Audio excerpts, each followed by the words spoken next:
vendo um pouco sobre correio eletrônico, sistemas de busca da internet, aí, sistemas avançados e sobre os protocolos específicos do correio eletrônico. Então, beleza. Quando a gente fala em correio eletrônico, a primeira coisa que você tem em mente é os campos. Esses caras aqui eram questões antigas da sua banca, que estão voltando aí para as provas do concurso. Estão começando a cobrar sobre esses caras. Que tipo de questões eles vão cobrar? Bom, aqui nós temos os principais campos do seu e-mail, tanto cliente de e-mail quanto web e-mail. Quando você vai escrever um e-mail, você tem que seguir esses campos aí. Bom, primeira coisa é você determinar o seu destinatário. Então esse cara aqui é um campo obrigatório, em que você tem que colocar para quem você quer enviar a mensagem de e-mail.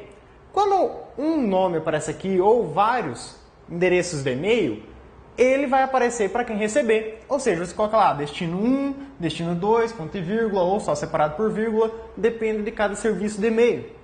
Todo mundo que aparecer aqui, todos que receberem, vão ver para quem você enviou. Por que isso é importante? Por causa dos spam. Então, quando você envia para todo mundo colocando aqui, o cara vai visualizar todos os seus contatos. E assim vai poder montar uma lista e começar a enviar propaganda para eles. Então, evite de colocar todos os nomes dos seus contatos para todos os destinos que você quer nesse campo. Por que isso? Aonde que vai aparecer esse tipo de questão? Com relação à segurança dentro de spam. Para evitar spam, você evita de colocar todos os contatos, os destinos aqui. Você coloca aqui, por exemplo, uma dica é colocar o seu próprio e-mail. Porque assim, você já vai estar enviando, a pessoa que receber já vai saber que foi você que enviou. Então, se você colocar o seu e-mail aqui, o cara não vai saber para quem mais você enviou, desde que você utilize os outros campos, que nós vamos falar um pouquinho. Esse cara aqui, CC, é o campo com cópia. Então, esse campo, quando você enviar uma mensagem e colocar aqui um outro destino, nesse cara aqui, ele vai saber que a mensagem foi enviada para fulano e veio com cópia para ele. E quem veio aqui também vai saber que a mensagem foi enviada com cópia para esse cara. Então esses dois têm ciência de quem foi enviado. E ainda aqui você pode colocar vários destinos também. Então todos vão estar cientes de que a mensagem que você escreveu de e-mail foi enviada com cópia para os demais destinos. Bom, o campo mais perigoso aí nas nossas provas é esse cara aqui, o campo com cópia oculta. Esse cara é o cara que vai te ajudar a prevenir spam, porque nesse cara ele vai funcionar da mesma forma como o com cópia. Só que, enquanto no com cópia todos sabiam quem tinha recebido a mensagem, no com cópia oculta, quem recebe uma cópia não sabe para quem foi as demais cópias, ou mesmo os destinos, ele só vai saber um destino se você colocar só um. Agora todo mundo que estiver aqui, ele vai enxergar normalmente. Então, no com cópia oculta é o cara que vai te ajudar com relação lá aos spam. Lembre bastante disso na hora da prova, nas questões de segurança da informação. Beleza. Assunto. É para você colocar um nome simples que possa ajudar na hora de você localizar o e-mail ou para que a pessoa saiba sobre o que se trata aquele e-mail. Difícil cair na sua prova. Anexos. Anexos, o que pode cair é com relação ao tamanho. O tamanho de um anexo depende do servidor de e-mail que você está utilizando. Por exemplo, Hotmail permite 10 MB. Gmail, quando é enviado de Gmail para Gmail, você pode adicionar até 20 MB dentro do anexo. Então, a diferença que varia, então, desses servidores para servidores. Posso ter vários arquivos enviados como anexo, ou somente um. Então, aqui é só os arquivos que você anexa. Ele vai ser importante quando eu for retomar sobre os protocolos que nós vimos sobre a parte da internet, com relação aos protocolos de correio eletrônico. Então, esse cara é importante também.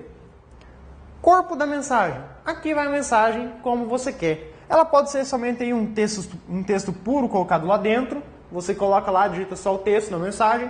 Vem a ideia de TXT lá do texto puro. Mas também ela pode ser uma página que tenha conteúdo HTML. Então você pode escrever lá imagens, colocar uma imagem dentro do corpo da mensagem. Pode colocar algum link de vídeo. Então você tem vários recursos que você pode estar colocando aqui dentro do seu corpo de mensagem. Então você pode utilizar aí HTML dentro da mensagem. Aí você tem na hora de enviar às vezes, que especificar que é HTML ou não. Depende o que você está utilizando para escrever essa mensagem. Com isso, fecha a ideia geral do cliente do correio eletrônico. Mas as principais perguntas sobre o correio eletrônico vão estar sobre esses pontos aqui. Você saber a diferença entre webmail e a diferença entre cliente de e-mail. Então, qual que é a diferença entre um e outro? É isso que a sua banca vai pedir para você. Então, quando a gente fala em webmail, esse cara, você vai estar utilizando um browser para acesso. Ou seja, você vai usar um navegador. Webmail é aquele que você acessa quando você está entrando na internet através de um navegador. Ou você vai usar um browser. IE, Mozilla Firefox, Google Chrome. Então, são exemplos de browsers que você vai estar utilizando para um webmail. Então, ele é de acesso. Por quê? Porque quando a gente fala em webmail, a gente só fala em uma interface de acesso. Então, essa interface aqui, quem é essa interface? É aquela página que o browser está mostrando para você. Isso é utilizado no webmail. Ou seja, os protocolos que você vai trabalhar aqui dentro são os protocolos HTTP e HTTPS. Então esses aqui são os que você vai utilizar. Por quê? Eles vão estar mostrando simplesmente uma página para você. Quer ver um exemplo desses dois caras? Você vai acessar a sua conta de e-mail. Que você tem o HTTPS, um protocolo seguro. Então no momento que você for utilizar seu usuário, login e senha, você vai passar em uma página que vai indicar o protocolo HTTPS. Aí tem dois diferenciais. Por exemplo, Hotmail, depois que você digitou seu usuário e senha e fez login no seu webmail, lá do Hotmail, ele vai começar a exibir a página dos seus e-mails como o protocolo HTTP e não mais o HTTPS. Ou seja, os seus e-mails vão estar sendo visualizados sem segurança. Enquanto que no Gmail é sempre o HTTPS. Não só no seu usuário e senha, mas também na hora que você está acessando os seus e-mails, visualizando os seus e-mails. Também mantém o HTTPS. Então você está visualizando eles com segurança. Está tendo criptografia no momento dessa troca de visualização para você. Então esse cara é o webmail. A maioria das questões ainda, quando relacionado a esses dois pontos, vai vir em cima do webmail e principalmente do cliente de e-mail. Quem é o cliente de e-mail? O cliente de e-mail é aquele programa aonde? No seu computador, lá no seu PC. Então, é um programa instalado no seu computador. Então, a banca falou, programa de e-mail é o cliente de e-mail. Então, a banca falou, estou acessando via browser, é o webmail. Então, são palavras-chave. Ela coloca lá, programa. É o mesmo que dizer cliente de e-mail. Programa de e-mail, cliente de e-mail. Ou programa de correio eletrônico. É a mesma coisa. Aí, tranquilo. É um programa. Exemplos aí de clientes de e-mail que nós temos. Bom, quando a gente fala em cliente de e-mail, nós temos lá da Microsoft, Outlook. A Outlook tem várias versões. Outlook Express, Outlook Plus. Então, são vários aí na brincadeira. Aí nós temos também o Mozilla, o Thunderbird. Então, esse cara aqui é também um cliente de e-mail. Assim como um outro exemplo é o Eudora. Aí, outro detalhe que pode estar relacionado com esses exemplos é o seguinte. O Eudora, ele pode ser encontrado tanto para Windows, Linux e Mac. Outlook, Microsoft, a gente só vai encontrar ele dentro do Windows. Thunderbird, tanto Windows quanto Linux. Então esses caras podem aparecer dessa forma. Outlook, software proprietário, assim como você já viu no outro bloco. Thunderbird é um software livre. Então são pontos que podem ser associados a esses programas nas questões da sua banca. Ela sempre vai colocar lá o exemplo do programa e o tipo de licença. Exemplo do programa e a que ele se destina. Então, quando você falar aqui em browser, a sua banca pode estar falando em Internet Explorer. Qual Internet Explorer que está atualmente caindo na banca? 8. Tem a versão 9. Ainda não vai cair. Você tem lá o Firefox. Então, esse aqui é um outro exemplo de browser, navegador web. Aí você tem lá o Chrome. Esse é um outro exemplo de navegador web, assim como o Opera e entre outros aí. Então esses são navegadores. Então eles vão pedir isso para você. Lembrando que navegador é só para navegar, não vai criar páginas. A banca fez muitas questões relacionadas a esse cara aí para você. Aí nós voltamos aqui à ideia dos exemplos, beleza? Mas assim como a gente viu na rede como um todo, quando a gente fala em cliente de e-mail, esse cara utiliza protocolos específicos para ele. Que protocolos? Eles ainda são separados. Protocolo para envio e protocolo para recebimento. Então são dois protocolos distintos para cada observação dessa. Envio. Envio você vai utilizar o SMTP. Simple Mail Transport Protocol. Decore pelo menos esse. Por quê? Esse aqui é um único de envio. É fácil de lembrar. Esse aqui, a banca pode pedir qual porta ele utiliza. A porta 25. Então esse é um protocolo para envio e somente envio. Ela vai dizer que você tem lá também o protocolo POP e o protocolo IMAP. Esses dois são para recebimento de e-mail. Então é na hora que você vai estar acessando, visualizando seus e-mails através de um cliente de e-mail, vai ser com esses dois protocolos. Então esse SMTP é somente envio. Esses dois recebem. O POP aí pela porta 110 e o IMAP pela porta 143. Então são exemplos de portas. Qual é a porta mais plausível de cair na prova? Do SMTP, porta 25. Os outros é mais difícil estar caindo a respeito dela. Bom, mas ainda quando se trata em POP e IMAP, existe uma distinção entre eles. Qual é a distinção entre esses dois caras? O POP, ele faz o seguinte, ele vai lá no servidor e copia as mensagens para o seu computador. Então você vai estar copiando a mensagem no teu computador. Aí esse cara aqui é o cara que oferece a opção de se você quer apagar ou não. Ou seja, ele tem lá a opção de sincronia. Se você quer sincronizar o seu cliente de e-mail com o servidor, com as mensagens que estão lá. Por quê? Ele copia tudo. A primeira configuração que você fizer lá em um daqueles clientes de e-mail, quando ele acessar, tudo que estiver na sua caixa de entrada, ele vai copiar para o seu computador. Tudo. Todas as mensagens que estiverem lá. Aí você que vai ter que ir mostrando, assinalando qual que já foram lidas, qual que você não quer. Tem opções dentro desses programas que te permitem assim, eu quero copiar do servidor somente as que vieram a partir de tal data. Você pode selecionar isso, para evitar de copiar todas aquelas que você já leu. Então é uma opção do cliente de e-mail. Então com relação ao protocolo, ele copia tudo. A outra opção que ele permite, em relação ao sincronizar, é o seguinte. Você marca lá, manter as mensagens no servidor. Essa é a opção que ele tem lá.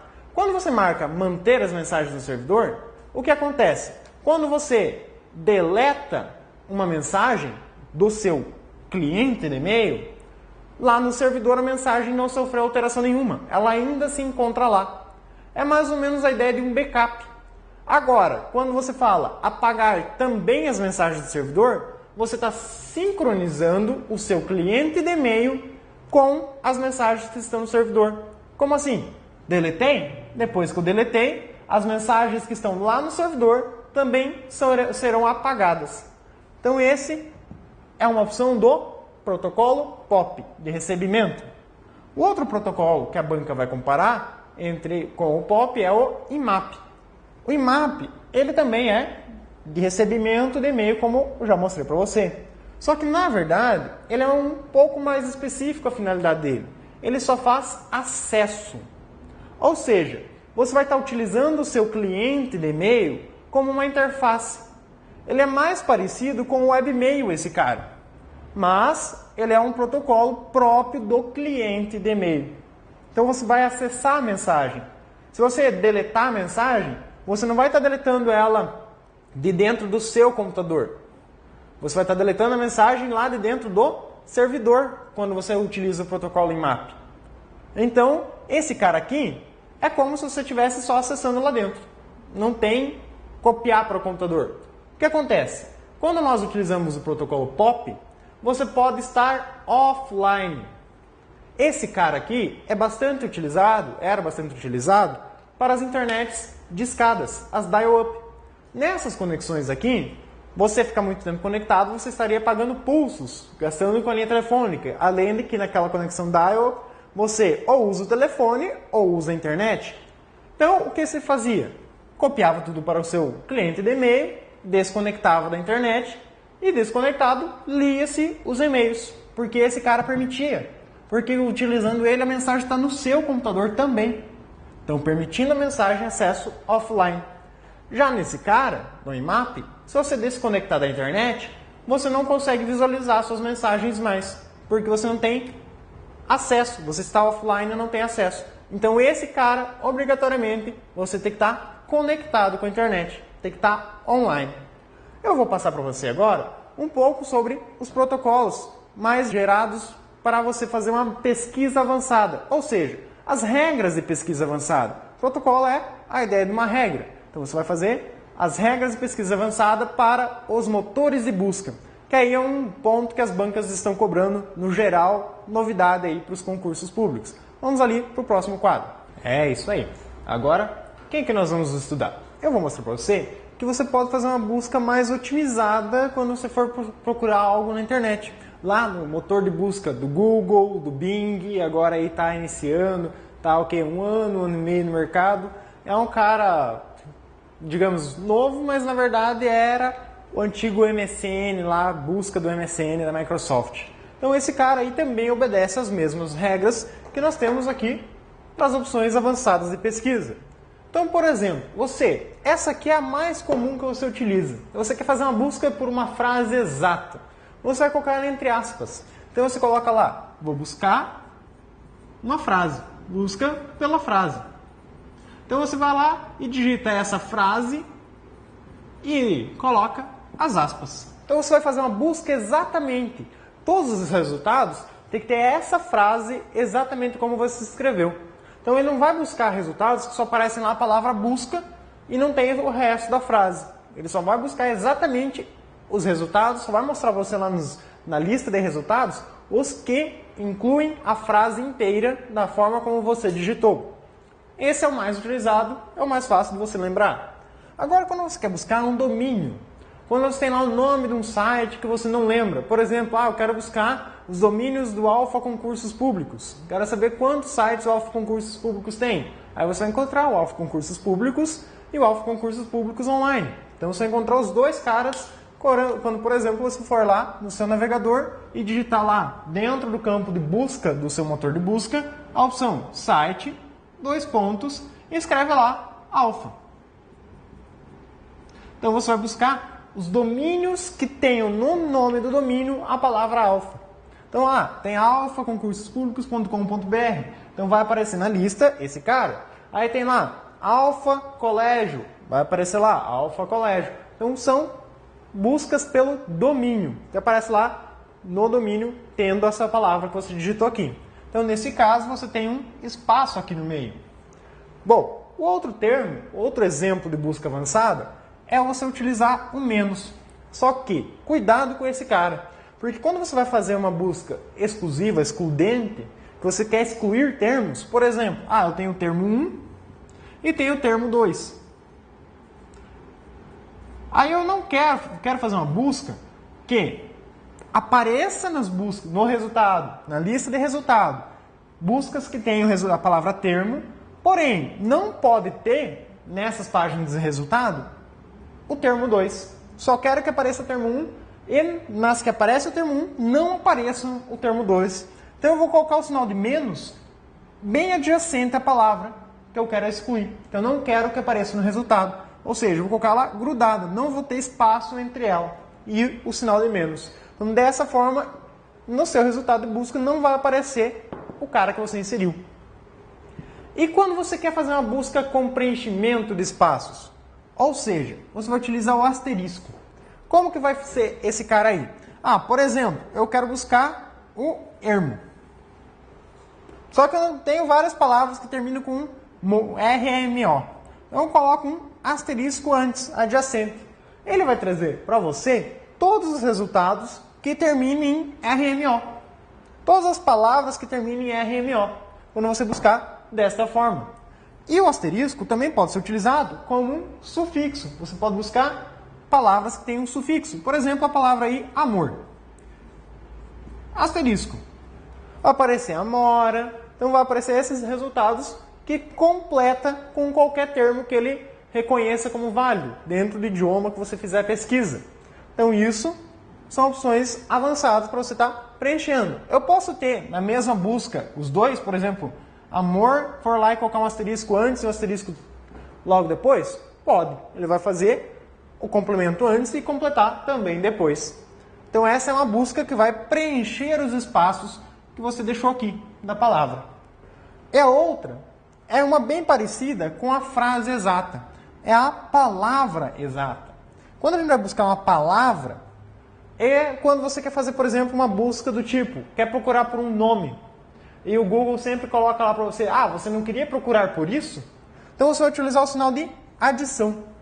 Só que esse sinal de adição, assim como o sinal de menos, vai estar adjacente à palavra. Então eu tenho ali a palavra e eu quero fazer a busca desse cara aí. Como que você vai fazer? Colocou o sinal de mais ali, o sinal de adição, e ele vai buscar exatamente essa palavra. Tem lá o nome lá, Micael, só que eu quero Micael sem H. Micael sem H, você digita o Micael com mais junto dele e só vai trazer os Micaéis sem H. Por quê? Aí aparece o Google lá. Você não queria fazer uma busca por tal palavra? O que é essa sugestão do Google? Então essa sugestão do Google aí é o dicionário de sinônimos. Então quando você usa o seu adição, você desativa o seu dicionário de sinônimos. Esse sinal de mais desativa esse cara aqui. Então é para isso que serve o sinal de adição. Beleza, essas são as opções de busca avançada. Mas além das opções de busca, existem outros conceitos aí, por exemplo, relacionados a browsers. Então quando a gente fala em navegadores, nós temos aí alguns conceitos que a banca vai cobrar. Por exemplo, cookie. Não, eu sei que você deve estar com fome aí, deve estar assistindo a aula no horário de intervalo, do almoço, aí na sua empresa, ou está em casa, chegou em casa cansadão, mas não pense em comida agora não. Comer, satisfazer-se de comida vai te dar mais sono, então come menos e estuda mais. Afinal, depois você vai poder comer mais, ou melhor, comer melhor, poder ter mais dinheiro no bolso. Concurso é esse o teu foco. Ganhar mais. Então, você tem aí os seus cookies. O que são eles? Um cookie é uma informação que um site pode estar armazenando no seu navegador, no seu browser. Que informação, por exemplo? Você pode estar armazenando aqui informações do tipo usuário e senha. Então, esse cara aqui pode chegar lá e armazenar uma senha. Quando que ocorre isso? Quando você está lá navegando, por exemplo, no Orkut. Olha o exemplo. A maioria das pessoas utiliza esse cara. Você está lá, abriu, fez o teu login sem no Orkut, aí você vai visualizar a página de fotos da sua melhor amiga.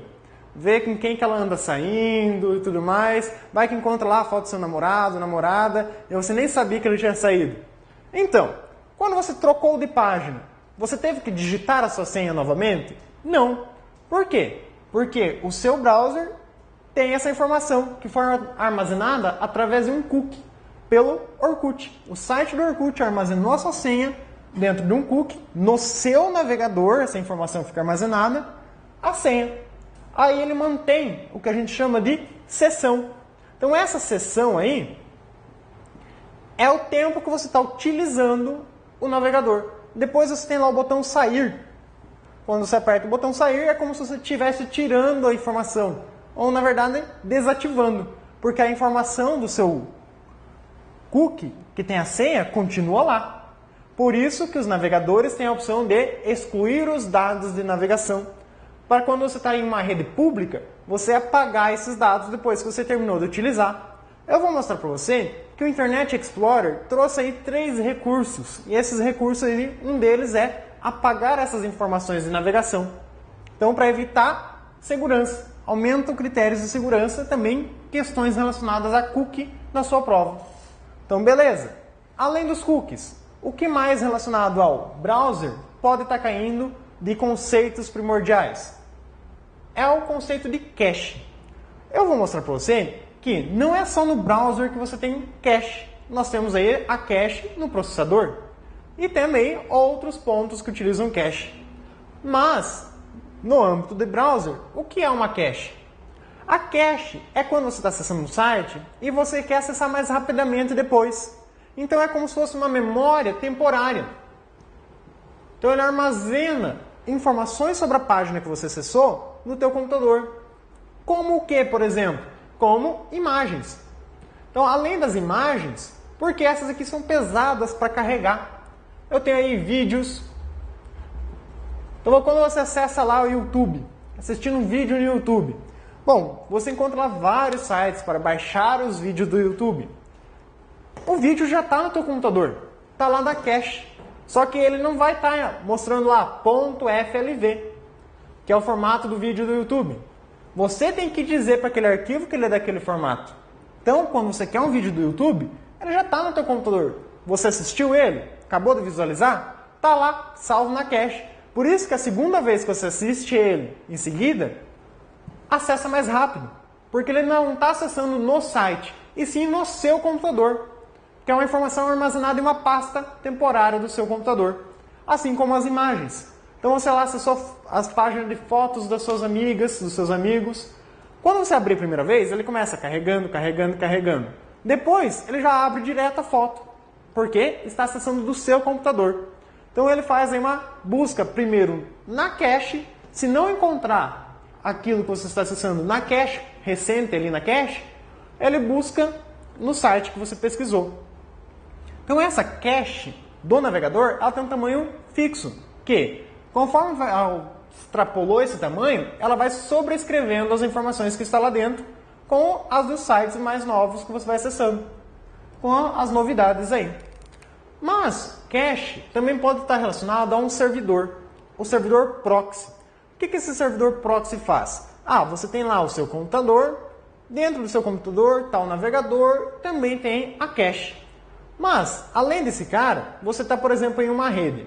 Dentro da rede, pode ter um servidor, tá lá, que é o servidor de proxy. Aí daqui sai para a internet. O que acontece? Em redes aí institucionais, a maior parte utiliza essa ideia. Quando você acessa um site, ele é muito acessado, várias pessoas da empresa acessam também, as informações ficam armazenadas naquele servidor. O proxy, a principal funcionalidade dele é fazer cache. A mesma ideia do que tem o cache do navegador. Então, quando apareceu o proxy, a principal finalidade dele é cache. Mas esse cara também serve para autenticação. E serve também para burlar, ou melhor, para barrar alguns acessos. Por exemplo, eu não quero que o usuário aqui acesse sites, por exemplo, do Orkut. Então, você pode colocar uma regra aqui dentro que não deixa o cara acessar páginas do Orkut. Então, é uma funcionalidade que ele permite, assim como controlar o usuário e senha que possa conectar na rede. Então, isso são funcionalidades do proxy a mais, mas sua principal finalidade é fazer cache, para evitar aquele acesso constante, o tráfego muito grande aqui de conexões com a internet. Então, o tráfego se restringe à rede interna, que é mais rápido. Então, aqui você se restringe ao canal de conexão com a internet. Então, tendo um proxy, pode utilizar um canal menor. Então, esses aí são os conceitos básicos quando a gente fala em navegador. Você também tem informações aí, por exemplo, os arquivos temporários de download, de executáveis. Lá no Internet Explorer, no Mozilla, quando você vai executar um programa, você tem lá, eu quero baixar, só que eu não quero instalar no meu computador, deixar copiando no meu computador. Eu quero só instalar o programa. Por exemplo, baixei lá um programinha de jogo, bem pequenininho, só que eu não quero colocar dentro de uma pasta. Eu quero simplesmente instalar e ver se o programa é bom, porque depois se eu quiser reinstalar, eu baixo de novo da internet, porque era pequeno. Você tem a opção lá, executar programa. Quando você vai fazer o download, em vez de ter lá, abrir com ou salvar, se é um programa do tipo executável, na hora que você está fazendo o download, a opção, em vez de abrir com, aparece lá, executar o programa, direto. Aí quando você faz isso, ele não salva em um local que você especifica. Ele salva lá em uma pasta temporária no seu computador.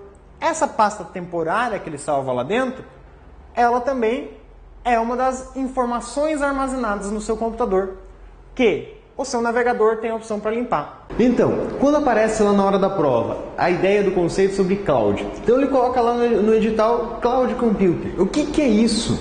Bem, primeiro vamos entender a ideia de cloud. Cloud vai estar associado, traduzindo basicamente, à nuvem. Bem, a ideia da computação cloud ou cloud computing, ela vem inicialmente do que nós conhecíamos antigamente, uma forma de uso de computadores conhecidos como mainframes. A ideia é a mesma, o que muda é onde está sendo trabalhado cada um.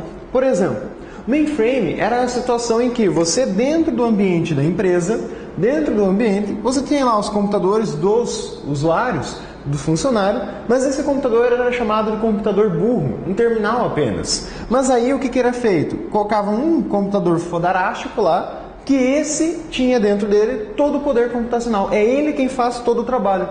E você coloca ali computadores menores que trabalham, na verdade, simplesmente como uma conexão. Então eles simplesmente estão ali como fronte ao usuário. Daí o usuário trabalha, mas na verdade os dados estão todos dentro de um servidor, conhecido como mainframe. Então o mainframe é um supercomputador. Só que nos dias aí, é mais interessante você investir nisso também. Por quê? Porque os computadores dos usuários já entraram numa situação que vai estagnando, não tem muito o que melhorar em termos de produtividade. O que você tem é que, eu comprei lá um computador, só que ele acaba desperdiçando muito o que ele pode fazer. Você compra um computador hoje e ele vai ter lá muita memória, vai ter muito HD, só que o usuário não usa tudo isso. Então, ao invés de comprar vários computadores, eu simplifico o usuário e agora começo a jogar as informações na rede, da mesma maneira. Só que eu jogo isso de uma forma mais otimizada ainda. Ao invés de restringir isso dentro do ambiente da empresa, como era feito no mainframe, eu jogo para a nuvem. Quem é a nuvem? Bem, na maioria das representações, nós representamos quem por nuvem? A internet. Então falou-se em internet, está falando na nuvem. É esse o conceito. Beleza. Computação na nuvem. É computação voltada para a internet. Então é neste ponto que associa? Por exemplo, você está aí em casa e está assistindo uma aula em que ela está armazenada onde? Aí é mais ou menos essa ideia da computação na nuvem. Neste caso entra mais específico no conceito de storage. Mas calma lá. Bem, quando você está aí na sua casa, bonitinho, você usuário, você está conectado através da internet. Beleza, mas às vezes você tem aplicações, programas, em que ele não roda necessariamente no seu computador. Por quê? Bom, no computador até poderia rodar. Sim, o computador tem condições. Mas hoje você tem vários dispositivos, como por exemplo, o seu celular, um tablet, que são dispositivos mais simples, que não têm o mesmo poder computacional que o computador. Aí, para não sobrecarregar esse dispositivo, eu pego e jogo um servidor na internet, no qual ele vai ser o responsável por executar as tarefas de grande porte aí. Ou seja, eu preciso trabalhar com um texto? Para que instalar um editor de texto no computador? O celular é o que você mais encontra isso. A maioria dos editores, eles não estão no próprio dispositivo. Você tem que conectar necessariamente na internet, para que daí você use o programa, porque ele está na internet, na rede, ou seja, está na nuvem. Mas a vantagem da computação na nuvem é porque, bom, aqui você está em casa, mas aí você vai para o trabalho com o seu celular ou mesmo com o seu computador, e lá no trabalho você conecta também, e você tem a informação ali. Ele já está na nuvem. Em qualquer lugar que você vá, a informação ela está no mesmo lugar, ela está centralizada na nuvem. Ou seja, essa ideia de centralizar na nuvem é um pouco abstrata. Por quê? Porque a nuvem ela é dispersa. Mas, aí eles especificam os conceitos. Fala a respeito de cloud associado a storage. O que é storage? Basicamente você está falando sobre armazenamento. Então, você vai trabalhar com a ideia de armazenar um dado na nuvem. É aqui que você começa a ideia de servidores, onde que esses servidores você simplesmente disponibiliza um conteúdo. Por exemplo, a aula que você está assistindo, ela encontra-se em um servidor na nuvem, na internet, no qual tem a especialidade de trabalhar com um tipo de transmissão de mídia conhecida como stream. Ou seja, o vídeo que você assiste no online é um vídeo via stream. Essa é a tecnologia, mas está num servidor aí nessa ideia de cloud storage. Hoje você pode ver que existem inúmeros aplicativos com essa finalidade, mas você tem a situação que é dita assim: eu preciso necessariamente instalar alguma coisa para usar a computação na nuvem? Não necessariamente. É justamente essa a principal finalidade, você não ter que instalar novos programas no computador. Você simplesmente conecta na internet e o dado está lá, você utiliza ele. Mas você pode ver aí que existem programas como, por exemplo, o Dropbox. O que esse programa faz? Ele sincroniza uma pasta do seu computador com uma pasta no servidor da internet, lá disponibilizando, em que qualquer computador que tenha aquele programa instalado está sincronizado, ou seja, está tudo ali os dados. O Dropbox é uma excelente ferramenta aí para você, de certa maneira, manter uma segurança dos dados, que também é algo oferecido pela storage aí da cloud. Aí você observa que também fala assim simplesmente em computação na nuvem. E essa é aquela ideia inicial que a gente falou, simplesmente atribuindo o nome aos bois aí. Então eu estou falando na minha computação, onde eu faço todo o processamento das informações dentro dessa rede que é a internet. Então esse é o conceito de Cloud Computing.